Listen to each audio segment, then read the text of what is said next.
Well, I'm going to talk to you about. No. I'm going to talk to you about the board games found in temples and forts of Uttar Pradesh and Telangana. Well, of course, you know that games are the activities which have been played for a long, long time. And usually these are the contests based on rules decided by the skill, strength, or sometimes on luck. There are very many board games which were played in ancient and medieval India. These are the two main types, with and without the use of dice or cowrie shells. Next one. But of course, Hindu temple, all of us know that is a place of worship for the followers of Hinduism. It is the most characteristic artistic expression of the religion. Temples were built for more than 2000 years in India, and those built of brick and wood perished, but those built on stone remain even today. The temple provides a focus for both social and spiritual life of the community it serves, and it's a sort of link between man and that of gods. It is in these stone temples Hindu architecture developed, and the techniques, of course, style varied between North and South India, and of course, when the temple was built. Next slide. And some temples, panels depict great many things and so on. Particularly, I was impressed with the Ramappa temple.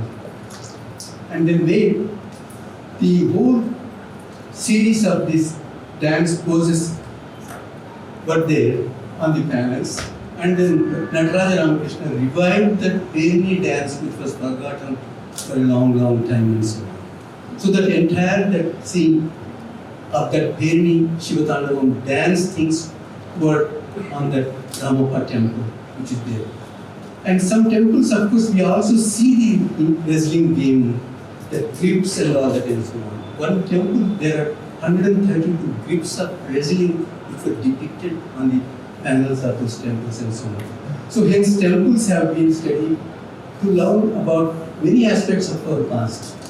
Not only they illustrate the architecture of the period, but also the social life of the people, including games that they were playing in those days.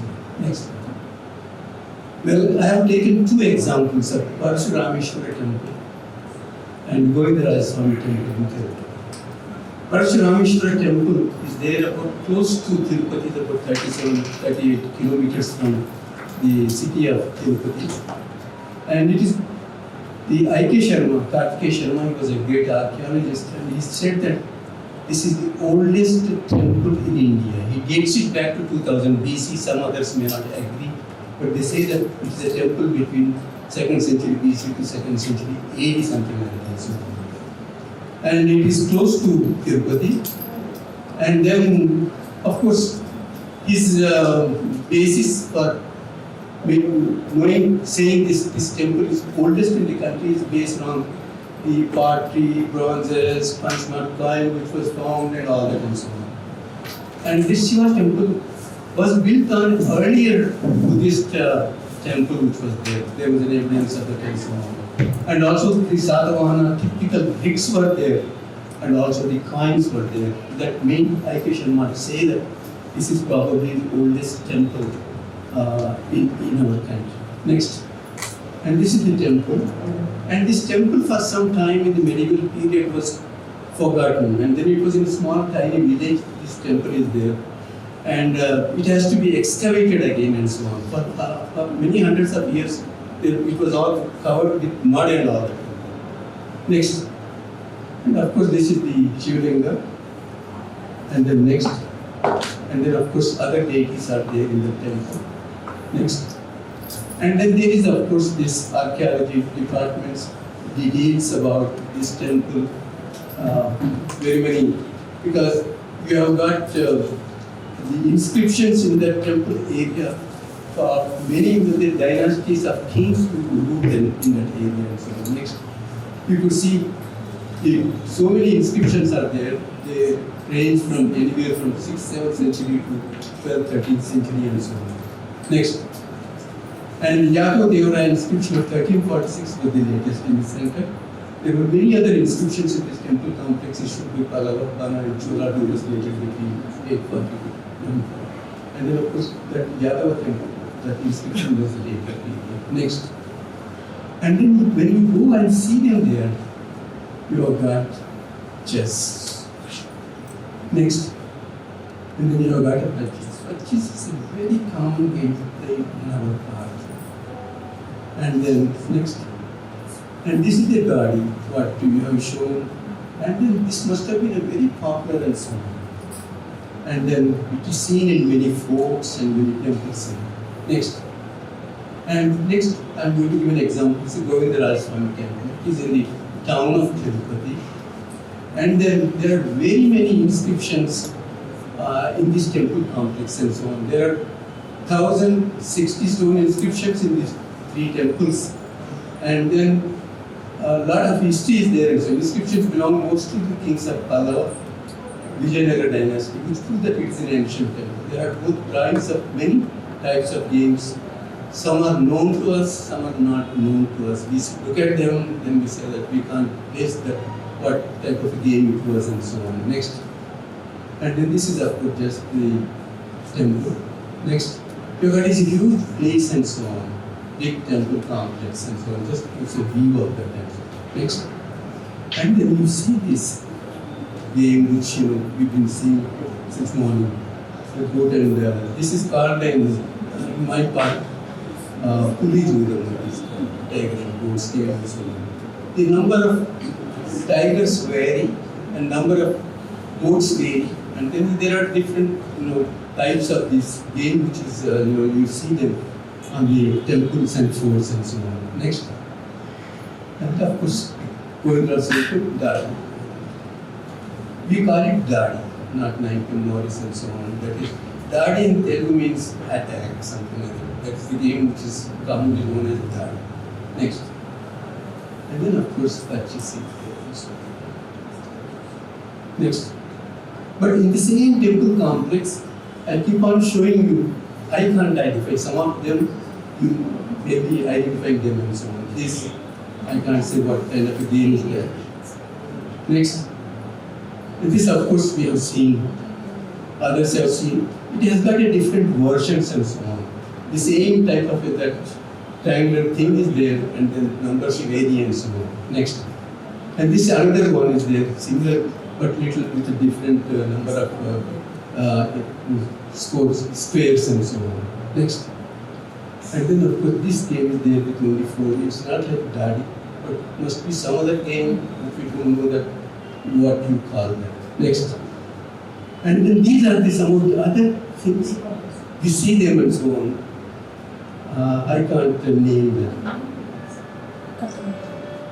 This is again similar to what I have shown earlier and so on. And not that it is incomplete, it is a complete thing and so on. Some may say that maybe they are building, making it a chess game or something like that. It is not that and so on. Similar examples are there from other forts. Well, of course, next time I'm going to talk to you about the forts and so on. And then forts denote defense and protection, security to the rulers as well as the subjects. Forts are of course used for offensive defense purposes during the medieval period. Defense of course for the main king and so on. There are many types of those games which we see them and so on. Of course, people living there in the forts, they need entertainment and so on. Naturally, these games were there. Next. And usually, gates are there. You look at just beyond the gates, whatever personal there, almost must be there. Always there are games are there and so on. Just beyond the gate, you see them. Just you want to look and find out in this fort what are the types of games which you see. And second, if you know that palace complex is there where king was living, in front of them the securities must be there all the time. You could see in Rajkonda fort and so on. And then on the stone, there are these games are there and so on. Next. And then of course, chess is there, you can't miss that. This is Gandikota fort. And each fort, we know the history and so on. What all the kings they were ruling and so on. We can date the period of that Gandikota fort and so on. And then first Vijayanagara kings were there, later things were, it came into the hands of Muslims and so on. In the fort, you have got mosques, you have got temples and so on. And then from type of games and so on, and the new archaeologists and so on, you can find out a lot of information. Next. And this is Rajakonda Fort, where Pelama kings after they were ruling that area, and later it came under the rule of Qutub Shahi kings and so on. And then next. And then you have this Rajakonda Fort purchase. Just a very common game and so on. Even till today, in villages, it's a very common game in my part of Telangana. Next. And this is of course the what you would be showing that Rajakonda Fort is there. Next. And of course, the emblem of the Rajakonda kings and so on. Originally it was under the Orissa kings and so on. Each fort tells you a lot of history from the inscriptions and all that and so on. Next. And then Devarakonda Fort, the tiger and horse game, which is a very and so on. Depends upon the number of tigers, number of goats, and then each one is played. Next. And then Meller Fort. This fort again you could take that it was built first in the Kakatiya period, and later it came under the rule of the Muslim rulers and so on. Next. And you see this game which I showed you earlier, we just don't know what kind of a game is that. Next. And then Meller Fort again, under this you see this kind of a game and so on. Some of them I think you are showing them, isn't it? Yeah. Some of them, but not total one, because when we get things is one game, but which is all a composite game and so on, what you call it. Next. And Kondapalli Fort, of course, we know that Reddy Kings ruled from there. Next. And then we have this kind of a game which we can't name. Next. And then Kundukonda Fort, that Krishna Deva Raya had destroyed this fort, and then it was earlier with Kakatiya kings and later the other rulers, Brahmini kings were ruled. Next. And you see the same kind of a game which I was showing you. Next. This is another one, Kundukonda Fort. Next. Well, of course, man has been playing these games for amusement and entertainment, for pastime for a long time and so on. And earliest games were probably of simple nature.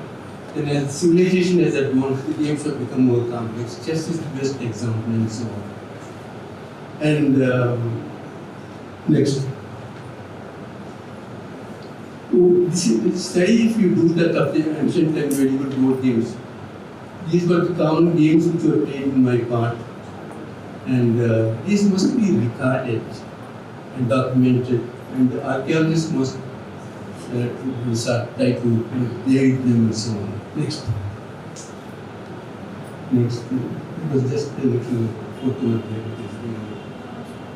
yeah. So just most people do not know that chess was an Indian invention. Of course, none of us have any doubt that. But Westerners, in order to prove that, we have to go at Alberoni's documents. Then we have got inscription in Kadapa which says that he is a chess champion honored by the Vijayanagara king and so on. Like that, we have get all the information from the inscriptions and literary works to say that how old was those games and so on. Thank you.